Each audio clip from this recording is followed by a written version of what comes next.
재경직렬 쪽의 문제가 사실은 나눠서 출제될 이유가 사실은 없었어요. 그 이유가 별로 없었던 것이 때로는 조금 어려운 게 나오기도 하는데 반대의 경우도 있습니다. 얘는 반대의 경우가 돼버린 거예요. 1문은 잘 적는 게 어렵지 머릿속에서 어떤 특정한 모형이 머릿속에서 떠오르지 않는다라는 게 문제가 되는 것이지 난이도는 별로 높지 않았다라는 것이에요. 자, 일단은 첫 번째 떠오를 수밖에 없는 거, 그 A마트 생필품 가격 인하 선언 대형마트 업계. 자, 대형마트는 기본적으로 경쟁 시장은 아닙니다. 과점이죠. 그죠? 과점이에요. 근데 이제 가격 인하 경쟁 하면 과점에서 가격 그 경쟁이 붙는다라는 것은 베르트랑이 떠오를 수밖에 없는 것이죠. 그러니까 베르트랑은 다 떠올려요. 좀만 읽어보고 조금만 생각해봐도 과점이라는 단어가 떠올라야 되고 이제 베르트랑이라는 단어가 떠올라야 됩니다. 뭐 두 번째 줄, 세 번째 줄 뭐 이거는 지금 좀 디테일하게 깔아놓은 것이고 수량 경쟁이 아니다. 가격 인하 경쟁이라는 것이죠. 따라서 1번 유통업체의 할인 경쟁을 이론적으로 설명하고 이 경쟁의 장단점을 논하시오라는 문제 안 어려워요. 근데 길게 잘 적을 수 있는 사람은 애시당초 처음부터 없어. 그러니까 어렵진 않지만은 내가 얼마큼 잘 포장하는 연습을 했는지가 조금 의미가 있기 때문에 목차를 나눌 때 이렇게 모호한 문제일수록 더더욱 새로운 목차를 꺼내지 않습니다. 1. 유통업체의 할인 경쟁 또는 이론적 배경 또는 베르트랑. 아시겠죠? 자, 1번 문장이 깔렸으면 그게 첫 번째 목차고요. 두 번째는 장단점, 소목차 1 장점, 소목차 2 단점. 이게 제일 좋은 답안이에요. 이 논술 과목이라고도 하지만 이제 논술 과목까지는 아니잖아요. 경제학이라는 과목에서 여러분들에게 그 목차의 재구성을 요청하지 않습니다. 따라서 문제에서 어떤 건지 잘 모르겠다라고 하면은 최대한 목차를 쪼개는 것이 실제로는 전략이 될 수가 있는데요. 목차를 쪼개 두시면은 착시 현상이 생겨요. 목차 없이 적은 답안, 목차를 이제 달고 적은 답안. 내용은 똑같은데요. 이게 더 많이 적은 것 같아요. 베르트랑 경쟁에 대해서 정의하실 수 있죠. 과점 시장입니다. 과점 시장에서 가격을 매개체로 경쟁을 하는 케이스를 말하는데 통상적으로 두 가지 사례가 있습니다. 배점이 넉넉하잖아요. 통상적으로 첫 번째는 동질 재화를 판매할 때의 이제 베르트랑 경쟁이 있고요. 이제 이질적인 재화를 판매할 때 베르트랑 경쟁이 있는데 이제 설문 1의 경우는 동질적인 재화를 판매하는 케이스를 전제하는 게 좋겠다. 사실은 뭐 상식적으로도 그렇습니다. 마트가 달라도 판매하는 제품 자체는 똑같잖아요. 따라서 베르트랑 경쟁이다. 여기 현실적으로 마트 간 제품의 차이는 없다라고 가정하므로 없음으로 또는 없다라고 가정하므로 동질적인 재화를 가정하는 베르트랑 경쟁이다. 따라서 이론상으로는 우리 설명하는 거 있었죠. 이제 자연스럽게 과점 시장의 마지막 단계 베르트랑 설명할 때에는 동질적인 재화면 이렇게 가격을 경쟁적으로 서로 낮추다 보면은 여기까지 간다라는 거 아닙니까? MC까지 내려간다라는 게 베르트랑 경쟁의 균형이죠. 따라서 이게 실질적으로 가격 할인이 지속적으로 발생하고 할인 경쟁이 나타나고 장단점이 나타나는 기본적인 상태가 발생할 수 있다라면은 두 번째 문제에서 가격이 이거보다 높을 때 안정화를 물어본 것이기 때문에 여기는 MC까지 떨어진다라고 보셔야 되는데요. 얘네들이 만드는 건 아니고 납품 단가를 말하는 것이죠. 사실상 납품되는 납품 단가까지 가격이 떨어져 버리는 것이 이론적으로 나타나게 되는 현상이 되는 것입니다. 이러면 장점은 소비자 잉여 극대화가 되는 것이죠. 소비자 잉여가 굉장히 극대화가 되는 것이고 효율성이 일단 기본적으로 괜찮아요. 맞죠? 이 두 가지는 뭐 꺼내기가 쉽고 단점도 적는 게 어렵진 않겠습니다. 완전 경쟁 시장에 단점들이 있잖아요. 얘네들이 여력이 없어요. 내가 만들어서 팔고 실제로는 추가적으로 투자할 여력이 없기 때문에 고만고만한 상태로 영원히 지속될 수밖에 없다는 게 단점이지 않습니까? 베르트랑 경쟁도 완전 경쟁과 비슷해지기 때문에 똑같은 단점을 가질 수밖에 없게 되는 것이고요. 해설지 이상 쓸말 없습니다. 실제로 이제 가격이 떨어져서 MC까지 내려가면은 보통 이제 평균 단가가 높다 보니 이제 부도가 나버릴 수도 있는 것이고 그래서 평균으로 타협을 한다 하더라도 이제 남는 돈이 없기 때문에 뭐 사실상 기업이 추가적인 투자 등을 해낼 수가 없게 되는 이런 이제 경제 적체의 문제가 생길 수 있다라는 것이죠.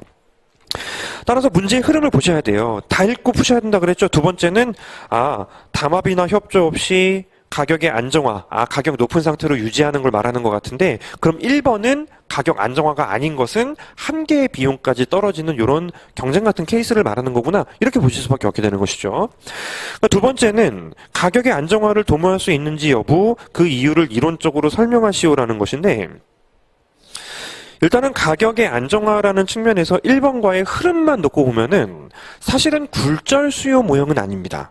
굴절 수요 모형은 이제 수량적으로 경쟁을 하기도 하고 가격적으로 경쟁을 하기도 하고 초기에 일단 가격이 설정된 다음에 이야기를 할 수가 있는 것이라서 일반적으로 굴절 소요 모형이 1번과의 흐름에 메인에 오진 않지만은 답안에 포함될 여지는 듬뿍 있어요.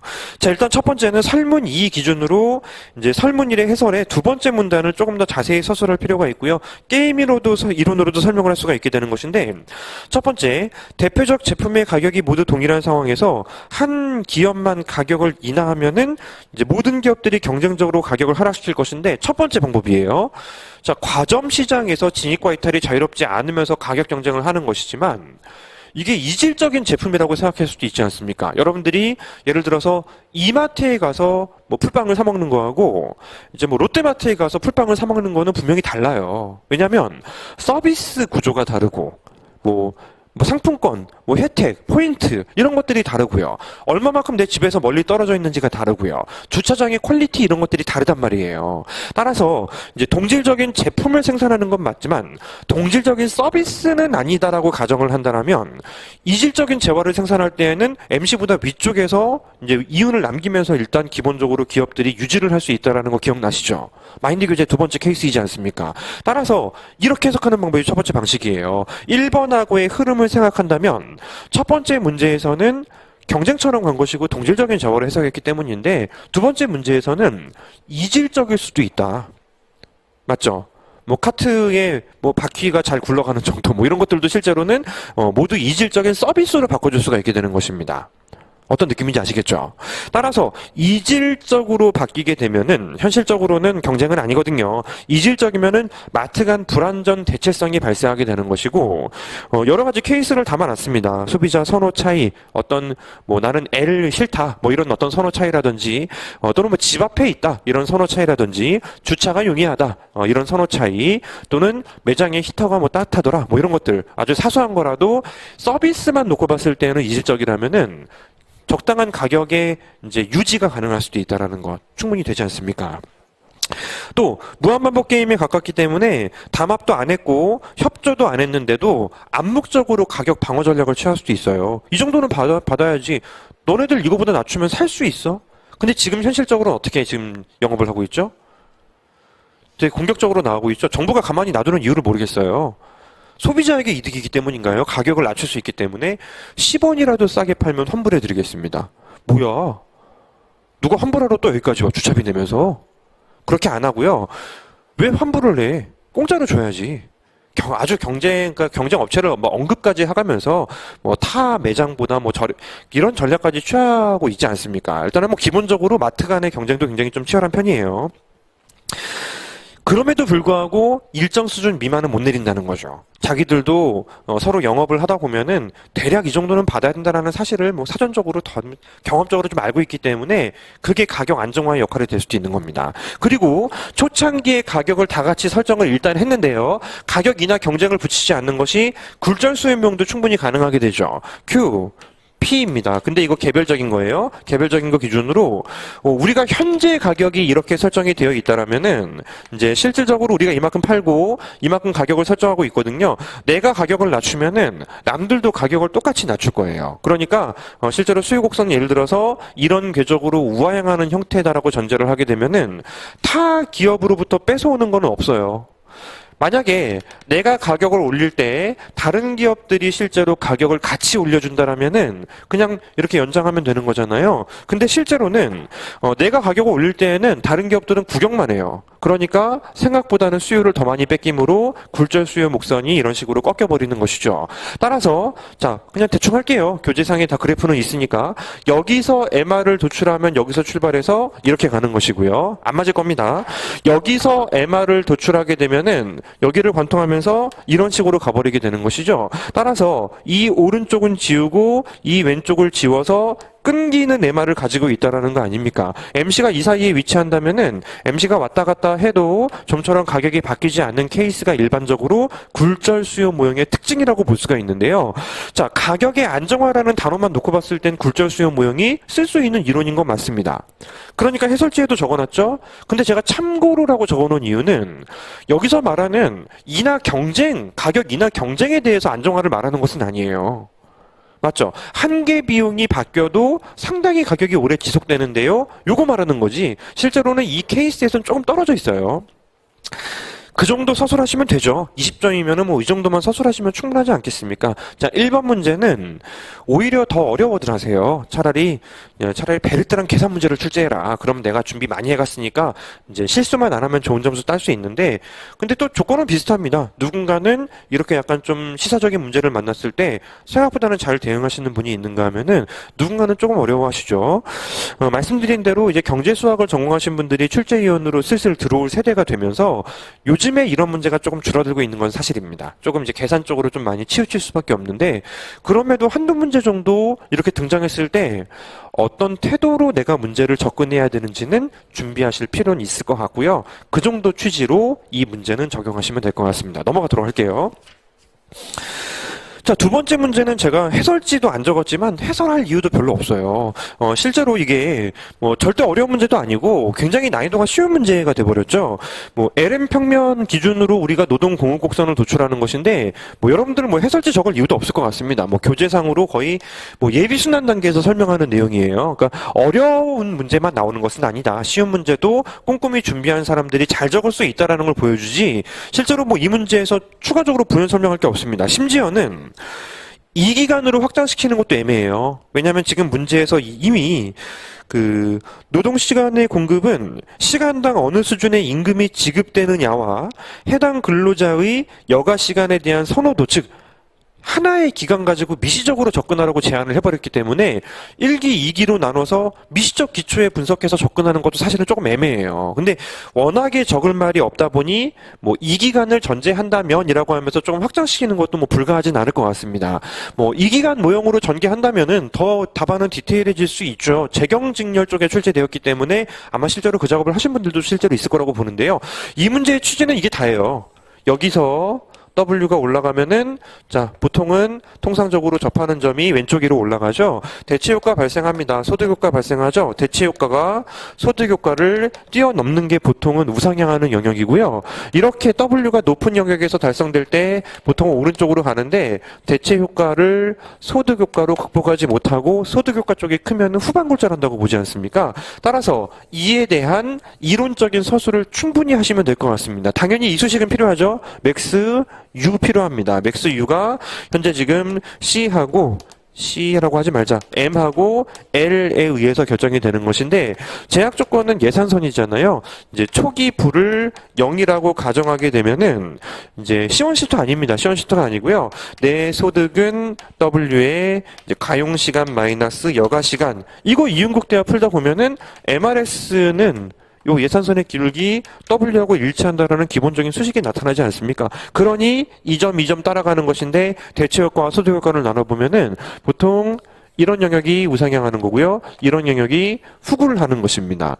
그러니까 하나에서 10점으로 출제해도 다 적을 수 있어요. 근데 두 개로 나눴기 때문에 좀 자세히 더 좀 서술을 해 주셔야 될 것 같고, 또 이왕이면은 이게 그 W하고 이제 노동 공급 사이의 관계식을 나타내기 때문에 이제 이 기간 모형을 써서 수식적 기초, 어떤 수학적 기초, 미시경제학 기초, 요거를 좀 써도 사실 큰 무리는 없을 것 같은데요. 문제에서 너무 유도를 해줬기 때문에 약간 오버스러울 가능성도 좀 높은 테마인 것 같습니다. 그러면 더 쉬워지는 거죠. 이 문제는 그게 어려운 거예요. 아, 이거 뭐야? 왜 이런 난이도를 내가 20점 준비하려고 이렇게 시험 준비를 했는가? 본인 스스로 오히려 좀 당혹스러울 가능성이 높은 난이도의 문제였지 함정이 있는 문제는 아니었어요. 그렇다 하더라도 문제 읽으실 때는 꼼꼼하게 읽으셔야죠. 뭐 쓸 말이 없을수록 더 긴장하고 혹시 함정이 있는지, 아니면 내가 못 적을 말을 문제에서 만들어주진 않았는지, 이런 부분들을 실제로 여러분들이 좀 신경 써가면서 조금 더 자세히 읽어주실 필요는 있습니다. 그래서 이 문은 뭐 지금 말씀드린 거 말고 설명할 게 없어요. 다음 문제로 넘어가 보도록 하시죠. 3문입니다. 3문. 자, 3문도 문제 자체만 놓고 봤을 때는 대단히 쉽고요. 제가 이제 순환 과정에서도 좀 이제 할 말이 좀 있기 때문에 설명드리는 문제 중에 하나가 되는데요. 효용함수가 제시가 되어 있는데 되게 쉬운 형태죠. 함수를 준 것도 아니니 계산 문제가 아닙니다. 1번. 차입을 통해 효용을 극대화하고 있는 상황을 그래프를 이용하여 설명하시오. 배점이 작았어요. 함정도 없습니다. 차입을 통해서 효용을 극대화시켜? 아니, 이거 너무 쉬운 거 아니야? C1, C2. C1, C2 평면에서 이제 이렇게 초기 부전점 아무데나 찍어주시고 여기 접하는 거 보여주면 되지 않습니까? 기껏해야 뭐 이거 하나죠. MRS C1, C2는 여기 지금 1 플러스 R이라는 예산선에 기울여 접하는 점에서 효용 극대화가 만족이 되는데 그게 초기 부전점 우측에 위치하면은 차입을 하는 것이다. 아무리 친절하려고 노력을 해도 요거 이상은 해낼 수가 없습니다. 차입의 크기는 요 정도 규모, 요 정도 이상으로는 쓸 수가 없고요. 배점 5점이면 넘어가시면 되죠. 두 번째, 1과는 달리 소비자의 차입이 불가능한 유동성 제약에 직면할 때 예산 제약 조건의 변화를 그래프를 이용하여 설명하시오. 유동성 제약을 어느 정도 뭐 서술할 필요는 있겠습니다만, 아니 뭐 이게 뭐야 이거? 초기 부전점에서 오른쪽을 선택을 못하는 요 정도, 사실 이것도 필요도 없어요. 이 뭐 밑줄 긋는 거는 의미가 없기 때문에 긋는 것이지 이렇게 짧아진다가 정답이에요. 근데 이제 예산 집합이라는 걸 보여주기 위해서 약간은 뭐 좀 그려내리는 뭐 실선으로 만드는 영향을 좀 주는 거지 유동성 제약 이거 아닙니까? 실제로는 참고로 굉장히 고율의 직면에서 이제 실제로는 좀 가파른 예산선에 직면하는 경우도 우리가 일반적으로 유동성 제약이라고 부르고 있습니다.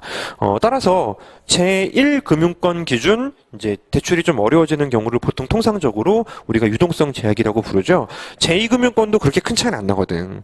자, 이렇게 일단 유동성 제약 예산선을 그으면은 이거 하고 싶어요. 여기 그 다음에 여기. 근데 이 문제는 두 번째에서 거기까지 물어본 건 아니죠. 다 읽고 출발하시는 게 이제 또 중요하다는 것입니다. 이 모형에서 유동성 제약이 소비자 효용에 미치는 영향을 그래프를 이용하여 설명하시오. 자, 요거 사실 조금 여러분들이 실전에서 진짜 태도가 굉장히 중요해요. 문제를 읽으실 때는 굉장히 비판적으로 읽으셔야 됩니다.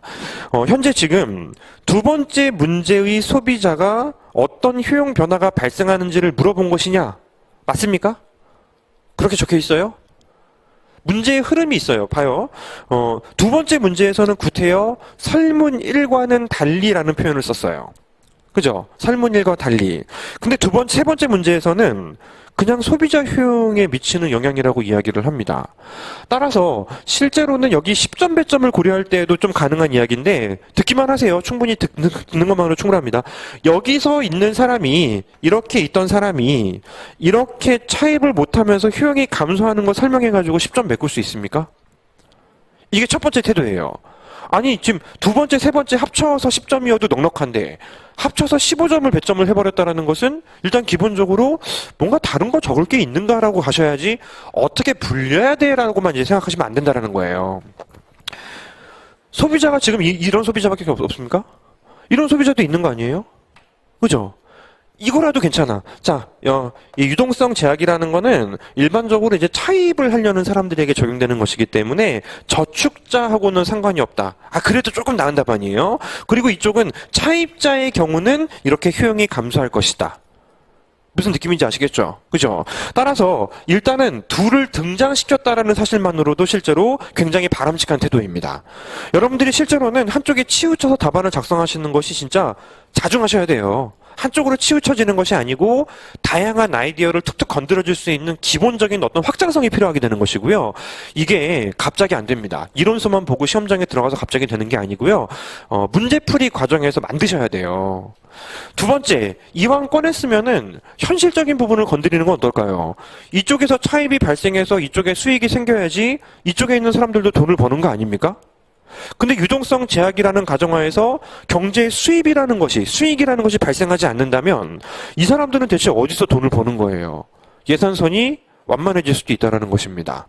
무슨 느낌인지 아시겠죠? 물론 이쪽 평면이 아닌 걸 꺼내는 건 의미가 좀 그래요. 대부작의 시점 꺼내서 이제 수요자들이 줄기 때문에 유동성 제약이 빠진 사람들 수요자가 감소하기 때문에 이자율이 떨어지고 공급자들도 실제로 빌려줄 때가 별로 없어진다. 그게 아니고요. 빌려주는 사람들이 좀 부족해지기 때문에 그림을 꼭 그리는 것이 뭐 능사는 아니지만 예산선의 하락이 발생할 수도 있는 거예요. 이쪽은 더 유동성 제약이지. 가뜩이나 못 갚는 사람들이 이자율을 낮게 빌려주는 게 허용될 리가 없습니다. 따라서 실제로는 이쪽 사람들의 효용이 감소할 여지도 있지 않습니까? 이런 아이디어를 실제로 확장시켜서 꺼내주는 것이 매우 중요하다는 거예요. 아니 왜 차입자 이야기를 하다 말고 저축자 이야기를 합니까? 라고 하시면은 여러분들이 문제를 읽는 능력이 아직은 완성이 안 되어 있다라고 판단하실 수 있어요. 분사령이라는 것은 무조건 앞쪽에서부터 자연스럽게 흘러가는 것만이 아니에요. 세 번째 문제에서는 사실상 뭐 어떻게 표현하자면 만점을 맞기 위한 장치랄까요? 만점을 좀 틀어막기 위한 장치를 만든 거나 다름이 없습니다. 난이도 쉽잖아요. 1번 뭐 잘 적을 사람들이 뭐 많지 않고, 두 번째 문제는 못 적을 사람들이 많지 않고, 세 번째 문제에서도 뭐 별로 없으면 다 같이 90점 받아요? 그러면 이제 뭐라 하시겠죠. 이렇게 출제하시면 곤란해요 선생님 하시겠죠. 실제로는 만점을 받기 위한 장치가 좀 포함되어 있다는 느낌이 들긴 들어요. 따라서 세 번째 문제는 이제 차입자의 경우 효용이 감소한다라는 것, 저축자의 경우는 이제 효용이 마찬가지로 대부자금 시장을 적을 건 아니지만은 이 친구들도 효용이 감소할 수 있다. 이자율이 불변이라면 괜찮지만 이자율이 떨어진다라면은 효용이 감소할 여지는 있다. 모든 사람들이 유동성 제약에 빠지는 건 아니에요. 일단 유동성 제약에 빠지는 사람들이 늘어난다라는 게 문제가 있죠. 따라서 반드시 떨어지는 건 아니에요. 이 사람들 말고 다른 사람들이 더 많이 빌려갈 수도 있는 것이기 때문에, 따라서 뭐 반드시 떨어지는 건 아니지만 가능하긴 하죠. 그죠? 유동성 제약에 대하여 정부가 취할 수 있는 여러 가지 정책 중 하나를 선택해서 그 정책의 장단점을 설명하시오. 다 같이 잘 적을 수 있는 사람 없어요. 이것도 뭐 미리 준비해가는 사람이 많지는 않기 때문에 저는 그렇습니다. 하나만 딱 꺼내서 장단점을 사술하기에는 배점이 좀 버거울 것이고, 그냥 문제에서 물어본 흐름대로 보시면 될 것 같아요. 1번은 정부가 유동성 제약에 대해서 정부가 취할 수 있는 여러 방안이 이제 여러 가지 방법이 있습니다. 정부가 직접 대출해주는 방법도 있고, 대출 보증을 쓰는 것도 있고, 민간 기업들에게, 특히 민간 기업은 은행을 말하는 건데요. 은행들에게 푸시를 할 수도 있어요. 강제할 수도 있고요. 이제 정부 차원에서 홍보 등을 할 수도 있습니다. 여러 가지 방법들이 있어요. 근데 적으라는 거예요. 하나만 꺼내라고 했는데 그 중에서 하나를 꺼내서 적으시면 되는 거예요. 즉 1번 목차는 그 문장에서 전단부를 그대로 내가 보이는 거예요. 여러 가지 정책 중에 하나를 선택하는 작업을 내가 일단은 첫 번째 목차로 보이시는 것. 그래서 조금의 목차라도 확보하는 게 좋을 것 같습니다. 그리고 두 번째 목차로 내가 선택한 정책의 장단점을 어떻게든 서술하시는 거. 뭘 꺼내도 상관이 없는데 제가 다른 것도 꺼내서 해설해 봤거든요. 쓸 말이 별로 없어. 정부 홍보의 장단점이 뭐예요? 하나씩은 꺼낼 수 있어요. 정부가 이제 홍보를 통해서 잘 빌려주세요. 그러면은 은행이 믿으면 부도 가능성이 높아져요. 맞죠? 은행이 믿으면 부도 가능성이 높아지게 되고, 장점은 대출이 늘어난다이지만 단점은 대출을 정부의 홍보에 현혹되어서 막 대출을 해줬을 때 은행의 수익률이 감소하게 되고 부도 가능성이 늘어나게 되고, 은행의 수익률이 감소해버리게 되면은 은행 주가 떨어지고요. 은행 주가 떨어지면은 주주들이 싫어하고, 주주들이 이제 소비 줄이고 뭐 투자 줄이고 뭐 이런 행동들이 발생하게 될 것이고, 산업 전반적으로 동태적으로 봤을 때에는 은행의 수익률 하락으로 뭐 부도 등이 발생하지 않는다 하더라도 더 위축될 가능성이 높아지고, 쓸말 꽤 있네. 그냥 꽤 있죠. 이 정도면 꽤 있는 거죠. 그러니까 무슨 수를 써서라도 하나 꺼내서 장단점을 최대한 적당히 서술하시는 그런 이제 노력을 기울이시라는 것이지, 이게 뭐 제가 여러 가지 대안들을 낸다고 해서 이게 뭐 참고 자료가 되는 것도 아닙니다. 자, 그래서 3문까지 보셨어요. 다음 문제로 보도록 하겠습니다. 3문. 3문은 뭐 지금 출제가 된다면 조금 모양이 달라질 수 있겠죠. 보세요. 그리스, 스페인 등 유럽에서 진행하고 있는 재정위기로 인해서 국제시장이 매우 불안정하고 글로벌 실물 경제가 위축이 되고 있습니다. 1번, 불안정하게 하는 이유가 무엇이고 다양한 대책에 관해 설명하고 평가하시오. 뭐 지금은 대책을 2012년도에는 대책을 물어봤지만 지금은 이미 종결이 된 거나 다름이 없기 때문에, 따라서 이제 과거를 물어보는 형태가 되겠죠.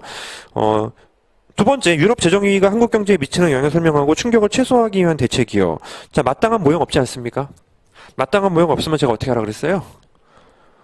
두 번째 모형은 총수요 충격과 총공급 충격으로 나눠놨습니다. 요거 제가 굉장히 강하게 제안드리는 방식이에요. 모호하게 무슨 모형을 써야 될지 모를 때 서술을 하셔야 되거든요. 서술을 하실 때 가장 적당한 모형이 바로 이 ADAS 모형입니다.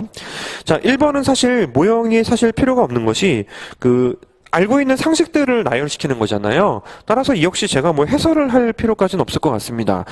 국제금융시장 불안정 원인은, 유럽의 재정위기는 사실은 2세대 외환위기가 남미에서 발생한 외환위기인데요. 유럽에서 발생한 남미 모형이라고 부르기도 합니다. 남미는 경제가 침체되면서 재정 적자가 발생하고 현재 환율이 괴리가 되기 때문에 버티지 못했던 것이고, 유럽은 너무 돈을 퍼줘서 실제로 재정위기가 발생한 그 케이스가 되고요. 경기 침체와 함께 실제로는 관광산업 중심으로 성장해온 그리스에서부터 출발된 것이죠. 따라서 이제 환율이 실제로는 그런 정도라면 올라가줘야 되는데 단일화폐를 쓰다 보니 환율이 오르지 못해서 실제로는 이제 경기 침체가 아주 극단적으로 발생했던 케이스라고 보시면 되겠습니다. 해소 방안은 재정 지원을 실제로 했죠. 그리고 두 번째는 또 그 환율을 풀어버리는 거죠. 그리고 이제 세 번째는 이제 관광 서비스업 집중되어 있는 거를 생산성 제조업 쪽으로 조금 돌리자는 것인데 이게 쉽습니까? 굉장히 어려울 것이고, 네 번째는 탈퇴하는 것입니다. 유로존을 탈퇴해서 나 혼자 사는 것이죠. 이런 대안들이 실제로는 그 기존에는 해소 방안으로 출제가 될 수 있었다라는 것이에요. 두 번째 문제는 한국 경제에 미치는 영향인데요. 자, 총수요 충격 봅시다. 해외에서 발생한 충격이기 때문에 국내에서 일단 수출을 건드리지 않을 수가 없어요.